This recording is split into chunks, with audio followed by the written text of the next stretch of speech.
चलिए, तो इस वीडियो में हम SN1 और SN2 अभिक्रिया के सारांश की बात करेंगे कि अगर हमें कोई क्रियाधार दिया हुआ है तो हमें SN1 अभिक्रिया करानी है या SN2 अभिक्रिया करानी है। कौन सी स्थिति में अभिक्रिया की कौन सी क्रियाविधि का अनुसरण होगा, यह जानने की हम कोशिश करेंगे। तो अगर आपके पास प्राथमिक क्रियाधार है तो उस स्थिति में SN2 क्रियाविधि का अनुसरण होगा, और अगर द्वितीय क्रियाधार है तो ध्रुवीय एप्रोटिक विलायक की उपस्थिति में प्रबल नाभिक रागी के साथ SN2 अभिक्रिया होगी, और ध्रुवीय प्रोटिक विलायक की उपस्थिति में दुर्बल नाभिक रागी के साथ SN1 अभिक्रिया होगी। इसी तरह से अगर आपके पास में तृतीय क्रियाधार है तो SN1 अभिक्रिया होती है। उदाहरण से समझते हैं हम। आपके पास एक अल्काइल आयोडाइड है यहाँ पर, और यह आप देख सकते हैं एक प्राथमिक हैलाइड है, क्योंकि आप देखें जिस कार्बन से हेलोजन का परमाणु जुड़ा है उस कार्बन से एक ही कार्बन सीधे जुड़ा हुआ है, तो यह प्राथमिक हैलाइड आपको दिया हुआ है। इसकी अभिक्रिया हम इथेनॉल के साथ करा रहे हैं।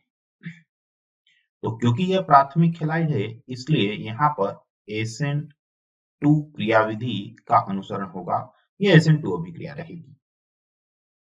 और पिछले वीडियो से हमें यह पता है कि SN2 अभिक्रिया एक पद में होने वाली अभिक्रिया होती है।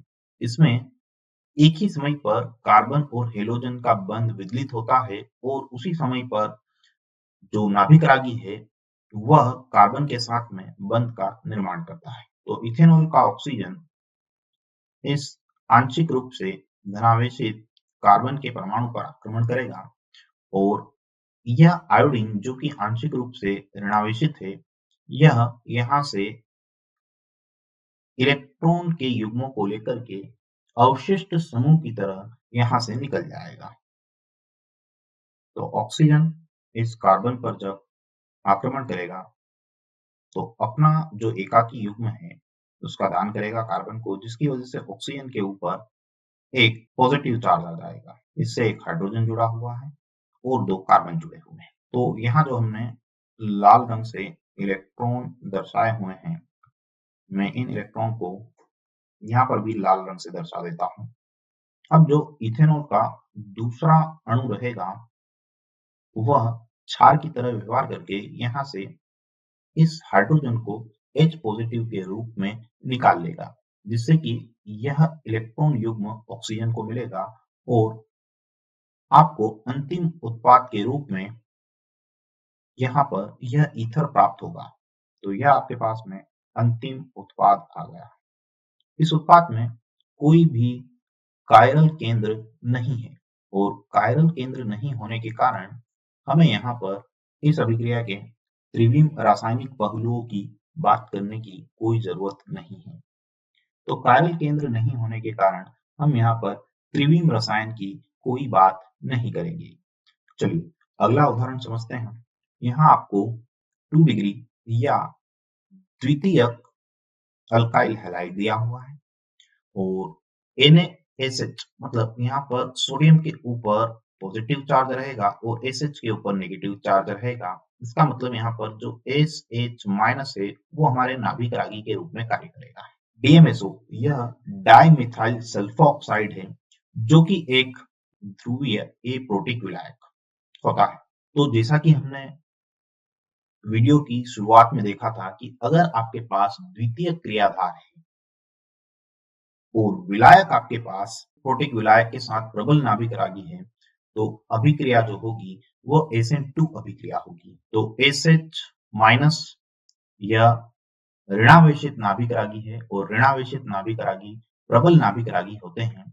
द्वितीयक अल्काइल हैलाइड के साथ प्रबल नाभिक रागी की अभिक्रिया जो कि एप्रोटिक विलायक की उपस्थिति में हो रही है, तो यह SN2 क्रियाविधि का अनुसरण करेगी। क्योंकि ब्रोमीन कार्बन से अत्यधिक विद्युत ऋणात्मकता वाला तत्व है, इसलिए इसके ऊपर आंशिक रूप से ऋणावेश और कार्बन के ऊपर आंशिक रूप से धनावेश आएगा। नाभिक रागी SH माइनस कार्बन के ऊपर आक्रमण करेगा और यहाँ से Br माइनस जो है वो अवशिष्ट समूह के रूप में बाहर निकलेगा। तो हमें जो उत्पाद प्राप्त होगा उसकी संरचना कुछ इस तरह से रहेगी।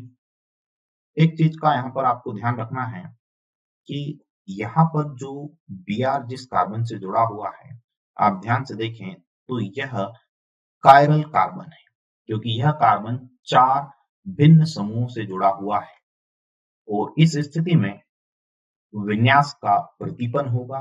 मतलब Br यहाँ पर वेज वाली स्थिति पे जुड़ा था, तो जो हमारा नाभिक रागी है, आक्रमणकारी नाभिक रागी है, वह वेज वाली स्थिति पर जाकर के जुड़ेगा। अगला उदाहरण समझते हैं। यहाँ पर आपके पास में द्वितीयक अल्काइल हैलाइड है और नाभिक रागी के रूप में आपके पास फॉर्मिक अम्ल है और विलायक जो है वो जल है और जल जो है एक ध्रुवीय प्रोटिक विलायक हुआ करता है। इसका अर्थ यह हुआ कि इस अभिक्रिया में SN1 क्रियाविधि का अनुसरण होगा। यह SN1 अभिक्रिया का उदाहरण है। हमें पता है कि SN1 अभिक्रिया का जो पहला पद होता है उसमें अल्काइल हैलाइड का आयनन होता है, या हम ऐसे बोल सकते हैं कि पहले पद में कार्बोधनायन का निर्माण होता है। तो सबसे पहले मैं यहाँ पर एक कार्बोधनायन बना देता हूँ। Br माइनस के निकलने की वजह से कार्बन के ऊपर यहाँ पर धनावेश आ जाएगा, तो यह बेंजाइलिक कार्बोधनायन यहाँ पर निर्मित हुआ जो कि अनुनाद द्वारा स्थायी होता है। अब आप देखें, यह हमारा इलेक्ट्रॉन रागी हो गया और फॉर्मिक अम्ल जो है वो नाभिक रागी है। इसमें दो दो ऑक्सीजन के परमाणु हैं और दोनों के ऊपर एकाकी युग्म उपस्थित है। इस ऑक्सीजन की अगर हम बात करें तो यह अधिक नाभिक स्नेही प्रकृति का रहेगा। इसकी हम आगे बात करेंगे। तो इस नाभिक स्नेही का आक्रमण कार्बोधनायन के ऊपर होगा। आपको कुछ इस तरह की स्पीशीज दिखाई देगी। कार्बन से हमने ऑक्सीजन को जोड़ा, ऑक्सीजन ने एकाकी युग्म का दान दिया तो इसके ऊपर पॉजिटिव चार्ज आया, एक लोन पेयर अभी बचा हुआ है। इस ऑक्सीजन से कार्बन जुड़ा हुआ है, कार्बन से एक हाइड्रोजन जुड़ा है और इसी कार्बन से एक ऑक्सीजन आगे जुड़ा हुआ है और एक हाइड्रोजन जुड़ा है। अब आप ध्यान से देखें अगर इस स्पीशीज को, तो यहाँ पर यह स्पीशीज अनुनाद द्वारा स्थायी बन रही है। कैसे? तो आप यहाँ पर समझ सकते हैं कि यह एकाकी युग्म इस पाई बंध के साथ संयुग्मन में है, तो इस संयुग्मन के कारण यहाँ पर अनुनाद होगा। यह एकाकी युग्म यहाँ पर जाएगा जिसकी वजह से पाई बंध यहाँ ऑक्सीजन के ऊपर जाकर के एकाकी युग्म में परिवर्तित होगा। तो इसकी अनुनाद संरचना कुछ इस तरह से बनेगी। बेंजीन रिंग, ऑक्सीजन पर अब आ गए दो एकाकी युग्म जिसके कारण इसका पॉजिटिव चार्ज जो है वो समाप्त हो जाएगा। CH double bond oxygen, oxygen के ऊपर अब पॉजिटिव चार्ज आया एंड हाइड्रोजन। अब अगले पद में यह जल का अणु यहाँ से इस हाइड्रोजन को H पॉजिटिव के रूप में बाहर निकाल लेगा जिसके कारण यह बंध जो है ये एकाकी युग्म में परिवर्तित हो जाएगा और ऑक्सीजन का जो धनावेश है वो समाप्त हो जाएगा और हमारी जो यह स्पीशीज है यह एक उदासीन उत्पाद में परिवर्तित हो जाएगी जिसकी संरचना कुछ इस तरह से दिखाई देगी। बेंजीन रिंग, यहाँ आ गया है ऑक्सीजन, दो एकाकी युग्म, आगे है आपके पास में कार्बन, कार्बन के साथ डबल बॉन्ड के साथ ऑक्सीजन जुड़ा हुआ है जिसके पास दो एकाकी युग्म है और कार्बन से ही एक हाइड्रोजन जुड़ा है। तो यह आपके पास अंतिम उत्पाद बना। अब क्योंकि हमने यहाँ पर एक चीज, अब पहले हमने यहाँ पर एक चीज डिस्कस की थी कि दोनों ऑक्सीजन के ऊपर एकाकी युग्म है, लेकिन हमने जो आक्रमण कराया वो इस ऑक्सीजन का कराया। ऐसा क्यों? अगर मैं इस ऑक्सीजन का आक्रमण कराता हूं तो क्या होगा, तो समझते हैं इसे हम। देखिए, अगर इस ऑक्सीजन ने आक्रमण किया तो क्या बनेगा। कार्बोधनायन पर मैं इस ऑक्सीजन का आक्रमण कराता हूं, कुछ इस तरह की स्पीशीज का निर्माण होगा। ऑक्सीजन ने अटैक किया, लोन पेयर का दान किया, एक लोन पेयर बचा हुआ है, एक लोन पेयर का दान किया तो धनावेश आया ऑक्सीजन के साथ एक हाइड्रोजन जुड़ा हुआ है और इसके साथ ही कार्बन, डबल बॉन्ड ऑक्सीजन और हाइड्रोजन जुड़ा है। अब ध्यान से देखें इसे, जिस ऑक्सीजन के ऊपर धनावेश है उस ऑक्सीजन से जुड़ा हुआ है आपके पास यह कार्बन, और इस कार्बन के ऊपर आंशिक रूप से धनावेश रहेगा क्योंकि यह अधिक वैद्युत ऋणात्मक ऑक्सीजन के परमाणु से जुड़ा हुआ है। इस आंशिक धनावेश के कारण यह कार्बन ऑक्सीजन से इलेक्ट्रॉन को खींचेगा। कुल मिलाकर के यह जो समूह है यह इलेक्ट्रॉन विड्रॉइंग ग्रुप या इलेक्ट्रॉन खींचने वाले समूह के रूप में कार्य कर रहा है। तो जब ऑक्सीजन से इलेक्ट्रॉन खींचेगा तो यह स्पीशीज अस्थायी बन जाएगी। इसलिए हमने इस ऑक्सीजन का आक्रमण कराने की बजाय इस वाले ऑक्सीजन का आक्रमण इस अभिक्रिया में कराया है। तो आप हमारे अंतिम उत्पाद में देख सकते हैं कि यहाँ पर जो कार्बन का परमाणु है वह कायरल कार्बन है क्योंकि यह 4 भिन्न समूह से जुड़ा हुआ है। तो यहाँ पर हमें 2 उत्पाद मिलेंगे जिन्हें हम एनेंटियोमर या प्रतिबिंब रूप कहा करते हैं, और उन दोनों उत्पादों के मिश्रण को हम रेज़मिक मिश्रण कहा करते हैं। तो कुल मिलाकर के इस अभिक्रिया में हमें रेज़मिक मिक्सचर प्राप्त होगा। पिछले वीडियो में हमने देखा था कि जो कार्ब धनायन होता है वह समतली होता है। कहने का अर्थ यह हुआ कि जो नाभिक रागी है वो तल के ऊपर से या तल के नीचे से दोनों साइड से आक्रमण कर सकता है। मतलब दोनों प्रकार के जो उत्पाद बनेंगे, दोनों जो प्रतिबिंब रूप बनेंगे वो लगभग समान मात्रा में बनेंगे। अगली अभिक्रिया की बात करते हैं।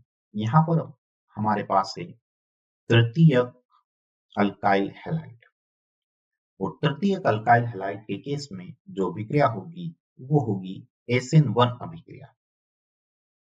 SN1 अभिक्रिया के केस में जो सबसे पहला पद रहेगा वह होगा अल्काइल हैलाइड का आयनन जिसमें कि कार्ब धनायन का निर्माण होगा। तो यहाँ हमारे पास कार्ब धनायन बना जो कि 3 डिग्री कार्ब धनायन है। 3 डिग्री कार्ब धनायन अत्यधिक स्थायी होता है। कार्ब धनायन बनने के बाद में अगर आप देखें तो जो नाभिक रागी है हमारे पास में वो मिथेनॉल है, और जो ये कार्ब धनायन है यह कार्ब धनायन इलेक्ट्रॉन रागी की तरह व्यवहार करेगा। नाभिक रागी ने इस धनावेशित कार्बन के ऊपर आक्रमण किया। कुछ इस तरह से स्पीशीज का निर्माण होगा। जिस कार्बन के ऊपर धनावेश है उसको हम लाल रंग से प्रदर्शित कर लेते हैं, समझने में आसानी रहेगी। तो मैं इसे लाल रंग से प्रदर्शित कर रहा हूँ। यह वही कार्बन है जिसके ऊपर धनावेश था, और इसी कार्बन के ऊपर अब किसका आक्रमण हो रहा है? ऑक्सीजन का आक्रमण हो रहा है। तो यहाँ पर ऑक्सीजन अपना एकाकी युग्म दान किया, इसलिए ऑक्सीजन के ऊपर धनावेश आ गया। ऑक्सीजन से एक हाइड्रोजन जुड़ा हुआ है और एक CH3 जुड़ा हुआ है। अब अगला जो मिथेनॉल का अणु है वह नाभिक रागी की तरह व्यवहार ना करते हुए क्षार की तरह व्यवहार करेगा और इस हाइड्रोजन को यहाँ से निकाल लेगा, जिसकी वजह से यह बंध जो है एकाकी युग्म में परिवर्तित होगा और आपको जो उत्पाद मिलेगा वो कुछ इस तरह से दिखाई देगा। ये हो गई रिंग, उसके बाद में एक CH3 जुड़ा हुआ है, यहाँ पर ऑक्सीजन, और ऑक्सीजन से जुड़ा हुआ है CH3। तो जो अंतिम उत्पाद बना वो अंतिम उत्पाद कुछ इस तरह से बना। इस उत्पाद में कोई कायरल कार्बन उपस्थित नहीं है, इसलिए यहाँ पर कोई रेज़मिक मिक्सचर या रेज़मिक मिश्रण का निर्माण नहीं होगा। तो एक उत्पाद यहाँ पर प्राप्त होगा। तो इस वीडियो में हमने SN1 और SN2 अभिक्रिया के लिए अलग-अलग स्थितियों की बात की कि कौन सी स्थिति में SN1 अभिक्रिया होगी और कौन सी स्थिति में SN2 अभिक्रिया होगी।